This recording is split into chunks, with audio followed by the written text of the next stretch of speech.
Hello everyone, welcome to English Literature Notes. Today I am going to discuss Absalom and Achitophel, a poem by John Dryden. और ये SQMU semester 3 का major 4 का syllabus भी है. So let's start. Absalom and Achitophel is a political satire written by John Dryden. तो John Dryden ने इस work में उस समय के पॉलिटिकल सिचुएशन पर एक व्यंग किया है और ये एक बिब्लिकल एलेगरी भी है. अब पहले जाने एलेगरी होता क्या है. तो एलेगरी इट मीन्स ये वर्क आपको किसी हिडन मीनिंग की ओर डिनोट कर रहा है और ये हिडन मीनिंग क्या है, बाइबल से लिया गया है. इट मीन्स इस वर्क में जो भी कैरेक्टर्स होंगे वो एक रियल लाइफ सिचुएशन में भी कैरेक्टर थे. तो अब जानते हैं कि ये है क्या. It is a biblical allegory to comment on political event in England, especially the education crisis, which dealt with succession of King Charles I. It means जब उस समय के किंग चार्ल्स वन थे उसके बारे में ये पूरा वर्क है और इनका नाम ना लेके इसे किसी और नाम से लिखा गया है. And its theme are like betrayal, ambition, loyalty and manipulation. It is considered one of the finest true political satire in English literature. तो लेट्स नो अबाउट की फैक्ट्स. तो टाइटल जैसे कि हम जानते हैं एब्सलम एंड एचिटोफिल है. John Dryden के द्वारा लिखा गया है. इसका पब्लिकेशन हुआ था 1681 में. ये जनरल क्या है, इसका पॉलिटिकल सटायर है और ये हीरोइक कपलेट में लिखा गया है. ये सारे बात को बिल्कुल अच्छे से नोट कर लेना है क्योंकि इससे MCQ क्वेश्चन बनने के बहुत ज़्यादा चांसेस होते हैं. तो हीरोइक कपलेट क्या होता है. कपलेट में 2 लाइन पोएम और ये आयम्बिक पेंटामीटर में लिखे रहेंगे और ये 2 लाइन्स पोएम होंगे और ये 2 लाइन्स से ही बन के ये पूरा वर्क बना हुआ है. इनका पर्पस क्या है वर्क का. तो to defend King Charles second and criticize those opposing his rule. तो let's know about John Dryden. He was an English poet, playwright and critic और इसे हम लोग फर्स्ट पोएट लॉरिएट भी मानते हैं. ये फर्स्ट पोएट लॉरिएट भी थे जो कि 1668 में बने थे और ये मास्टर सटायर थे, heroic drama and prose criticism. इनके कुछ मेजर वर्क का नाम याद रख ले तो Mac Flecknoe, the Hind and the Panther, Absalom and Achitophel, जिससे हम लोग आज डिस्कस करने वाले हैं. So Dryden works often reflect his political and religious view supporting the monarchy and Anglicanism. It means ये अपना सपोर्ट बताने के लिए कि ये राजा के प्रति जितना सपोर्ट कर रहे हैं वो दिखाने के लिए इन्होंने ये वर्क लिखा है. तो first know about character with biblical reference. जैसा कि मैंने बताया एक एलेगरी है जो कि बाइबल से लिया गया है.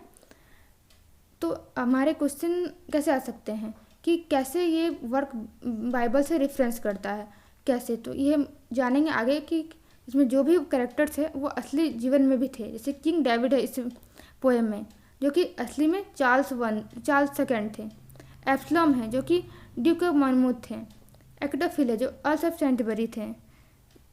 और भी इस तरह के कुछ है साइड कैरेक्टर्स, वो भी हम नोट कर लीजिए कि कौन थे. इससे भी क्वेश्चन बनने का चांस है कि क्वेश्चन कर देगा कि जिमरी कौन थे. तो ड्यूक थे वो Duke of Buckingham. So let's move on the background of the poem.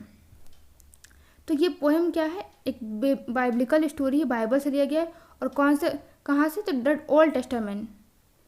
और ये किंग डेविड का कहानी बताता है जो कि कैसे उनके बेटे में एक रेवलेशन हो गया था और उनका ट्रेनर कौन था, एचिटोफिल. एचिटोफिल ने ही भड़काया था एब्सलम को अपने फादर के अपोजिट जाने के लिए.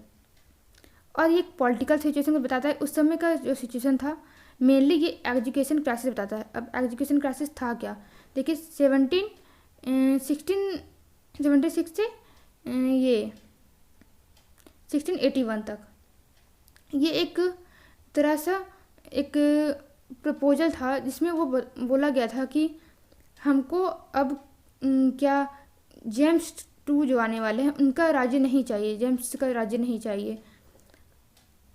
और ये मेजर कॉन्फ्लिक्ट बता रहा है विग एंड टोरीज पार्टी का. उस समय पूरा पॉलिटिकल सिचुएशन जो था वहाँ का कि पूरा सोसाइटी 2 पार्ट में डिवाइड हो गया था, विग्स एंड टोरी.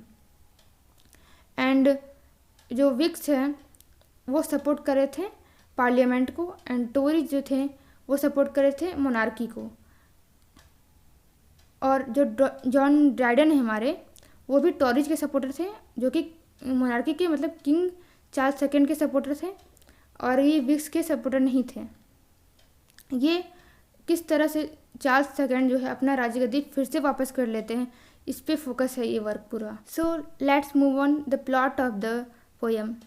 तो ये पिक्चर है किंग डेविड का, जो कि असलियत में किंग चार्ल्स सेकंड थे इंग्लैंड के, और ये एक बहुत ही अच्छे पावरफुल किंग थे। बट क्वेश्चन था कि अब ये बूढ़े हो चुके हैं, इनके बाद राजगद्दी कौन संभालेगा। तो इनके बाद राजगद्दी संभालने के लिए इनका कोई अपना बेटा नहीं था, क्योंकि ये कहानी उस समय का है जब राजा लोग एक साथ अफेयर तो रखते थे, लेकिन ये अपने नाजायज बेटे को अपना राजगद्दी नहीं दे सकते थे। इनका अपनी वाइफ से एक भी सन नहीं था। तो अब क्वेश्चन है कि राजगद्दी कौन संभालेगा। तो इनका भाई था नेक्स्ट कि वो संभाल सकता है, बट लोग उसे पसंद नहीं करते थे। आगे स्टोरी में देखते हैं कि क्या होता है। एब्सलम ये है उनका नाजायज बेटा, जो कि बहुत ही ज़्यादा हैंडसम था और बहुत लोग इसे पसंद करते थे। लोग चाहते थे कि ये राजा बन जाए, बट ऐसा रूल था कि नाजायज बेटा को नहीं बना सकते राजा। तो क्या होता है, अकिटोफिल है एक एब्सलम का एक फ्रेंड कर सकते हैं हम, जो कि किंग डेविड को पसंद नहीं करता था। तो वो इसे मैनिपुलेट कर रहा है कि कैसे ये अपने पिता के खिलाफ जाए और अपना राजगद्दी को ले, उसे उनसे छीन के, मतलब उनसे उनका विरोध करके कैसे भी करके वो अपना राजगद्दी ले ले। तो यहाँ पे अकिटोफिल कौन था, अर्ल्स ऑफ सेंटबरी। ये भी एक बिब्लिकल कैरेक्टर है जो कि चाहता है कि जेम्स कभी भी थ्रोन ना ले। जेम्स कौन है, चार्ल्स सेकंड का भाई। और ये अकिटोफिल जो उनका नाजायज बेटा है वो राजगद्दी पे बैठे। वो खुद तो बैठ नहीं सकता था क्योंकि वो एक रॉयल खून नहीं था, इसलिए वो खुद तो नहीं बैठ सकता था। तो अब हम देखते हैं कि कैसे क्या होता है आगे। अकिटोफिल परसुएशन। तो अब अकिटोफिल बहुत ज़्यादा उनको भड़का रहा है कि कैसे भी करके अब्सलम जो है राजगद्दी पे बैठ जाए, और उनको बता रहा है कि तुम कितने ज़्यादा काबिल हो, तुम्हें लोग पसंद भी करते हैं और तुम एक अच्छा किंग बन सकते हो। और ये जो किंग जेम्स रहेंगे वो कभी भी लोगों को पसंद नहीं आएंगे, क्योंकि वो एक कैथोलिक थे और एक कैथोलिक को नहीं चाहते हैं कि हम लोग अपने देश को दे दें। तो इस तरह ये मैनिपुलेशन किया जा रहा है। वो एब्सलम को भड़का रहा है कि अपने पिता के खिलाफ चल जाओ, उनका विरोध करो और खुद तुम राजगद्दी पे बैठ जाओ। आगे देखते हैं एब्सलम इनिशियल हेजिटेशन। तो इनको पहले क्या प्रॉब्लम होता है कि वो पूरा प्रॉब्लम में है, वो सोच रहे कि क्या हमको अपने पिता के खिलाफ जाना चाहिए। वो हमको आखिर मानते तो बहुत है, वो हमको राजगद्दी इसलिए दे रहे हैं क्योंकि हम उनका जायज बेटे नहीं हैं, इसलिए वो रिस्पेक्ट तो कर रहे हैं अपने फादर का, लेकिन धीरे धीरे वो मैनिपुलेट हो रहे हैं। अब वो सोच रहे कि हाँ, अगर हमको लोग पसंद कर रहे हैं तो हम राज्य संभाल सकते हैं, मुझ में काबिलियत है। नेक्स्ट देखते कि रेवोल्यूशन स्टार्ट हो जाता है। Absalom gathered supporters from different factions of society. अलग अलग सोसाइटी के अलग अलग लोग भी अब चाह रहे हैं कि एब्सलम ही राजा बने, क्योंकि वो एक यंग भी है, उसमें सारा काबिलियत भी है और वो रॉयल खून भी है। बट ये हो नहीं सकता है। किंग डेविड अब अपना विजडम दिखाते हैं। वो आते हैं लोगों के सामने और बोलते हैं कि नहीं, अगर आप चाहते हो कि जेम्स राजा नहीं बने तो ठीक है, हम अभी राजगद्दी नहीं छोड़ रहे हैं। अपना लॉयल्टी से जो उन्होंने अपना इतना साल देश को चलाया है, आगे वो कुछ और साल भी चला लेंगे। तो ये कहानी इस तरह ही ख़त्म होता है कि किंग डेविड फिर से राजा बन जाते हैं और ये अकिटोफिल जो है however meet it tragic end. उनका जो भी प्लानिंग था वो ख़त्म हो जाता है और वो नहीं एब्सलम को राजा बना पाते हैं। एब्सलम को तो वो माफ़ कर देते हैं क्योंकि वो जानते हैं कि एब्सलम का कुछ गलती नहीं था, सब अकिटोफिल का ही बढ़ाया चढ़ाया था वो। So this allegory serves as a political commentary on loyalty, leadership and the danger of ambition. तो ऐसे ये वर्क एंड होता है। लास्ट में देखते हैं कि किंग डेविड ही राजा बन जाते हैं।